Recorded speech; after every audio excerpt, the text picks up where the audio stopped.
That's right. All right, a lot of Donald Trump supporters on the streets of New York City as well, echoing what many are saying about Trump's unstoppable popularity. Let's give the experts a chance to weigh in. Welcome back to The Hardline. I'm John Bachman in for Ed Berliner this week. And joining us right now is the former Lieutenant Governor of New York, Betsy McCaughey. Also joining us is attorney and political operative, Sam Nunberg. Great to have you both with us today. Thank you. All right, guys, I want to talk about Trump University. Not a lot of folks talking about it today, but there's been some victims, quote-unquote victims, emerging from this, and here are some of them talking about their experience with Trump University. I was duped by the Donald. I paid $35,000 at Trump University. I spent about $30,000 in Trump University, and basically all it did was ruin my credit. I was scammed because I believed in Donald Trump. He can make people believe practically anything. All right, that's from a political commercial that already ran. I believe that was from the Right to Rise super PAC that ran in Florida.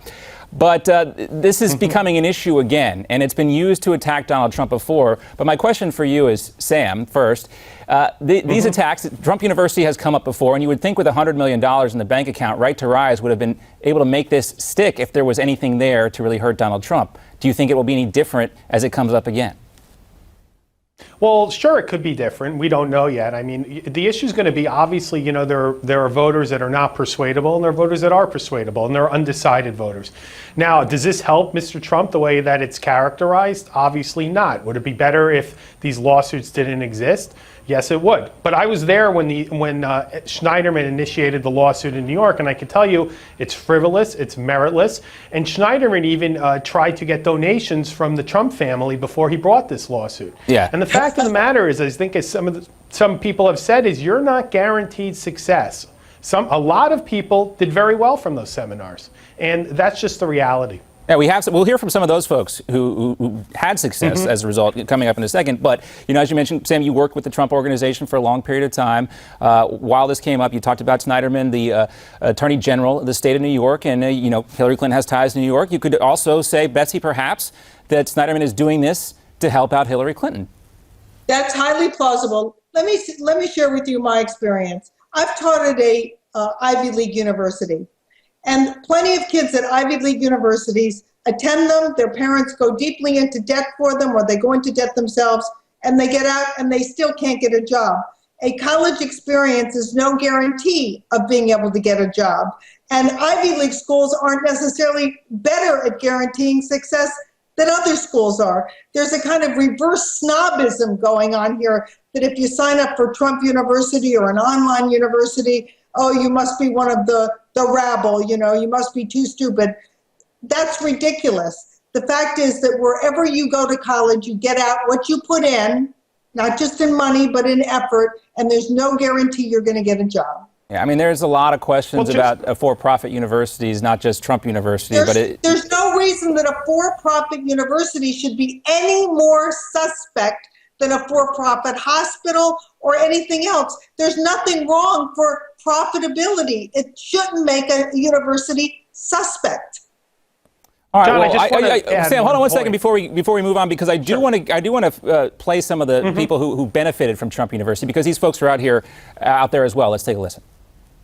I went into the Florida markets and did about 40 business deals there, real estate deals in South Carolina, and the returns on those deals were incalculable. They were just amazing, and I wouldn't have been able to do those deals without learning Donald Trump's business techniques. The courses that I took were outstanding. They were excellent in terms of the quality of the content. Trump University, we teach success. I mean, there's different opinions out there. Sam, go ahead. What do you want to say? I just wanted to say it'd be fair to your audience to mention one thing, obviously, that we should be cognizant of, and that all polling shows that there's a deficiency in trust for both Mr. Trump and Hillary Clinton. Correct. And of course, this may not be good for him politically, and it may not help him with votes. But I'd just like to say, from my experience there, these cases are meritless.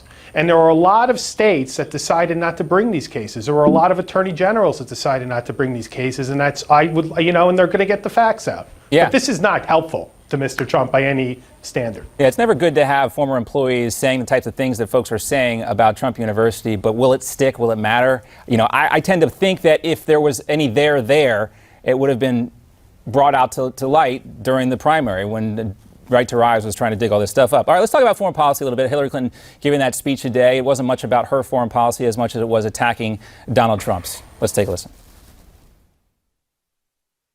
Oh, I'm sorry. We don't have that right now. But I do want to talk about this poll, this NBC News Wall Street Journal poll that shows Hillary Clinton has a 30-point advantage, or very close to a 30-point advantage over Donald Trump, when respondents were asked who's better qualified to handle a foreign policy crisis. Betsy, what do you think about these numbers? I'm laughing because what Hillary Clinton has demonstrated by being Secretary of State is that she is totally unqualified for the job of Commander-in-Chief. Look at what she did. She failed to provide adequate security at Benghazi, Libya. You know, it's very interesting that the Trump Organization, all of Donald Trump's 185 profit-making ventures, and the State Department have about the same number of employees, 34,000. Nobody has uncovered an instance in which one of Donald Trump's employees died because the Trump Organization failed to provide whatever was needed to protect that individual. But Hillary Clinton has got blood dripping from her hands in the Benghazi case. And just, since we don't have a Democrat on here to defend Hillary Clinton, it's not exactly apples to apples, the comparison between the State Department and the Trump Organization. Absolutely is. Either you can manage or you can't manage. Hillary Clinton couldn't manage a gas station. I mean, that's a fair point. That's a fair point. Sam, did you want to weigh in? Well, I'd just like to say, though, too, there are some good numbers in that same poll for Mr. Trump. He beats Hillary Clinton on handling ISIS. He beats Hillary Clinton, of course, on the economy, and he beats Hillary Clinton on leadership. So I think that he has some work to do, frankly, on foreign policy. He could be, I think the issue is, John, frankly, and I think Betsy, I'm a supporter of his. I'm going to vote for him.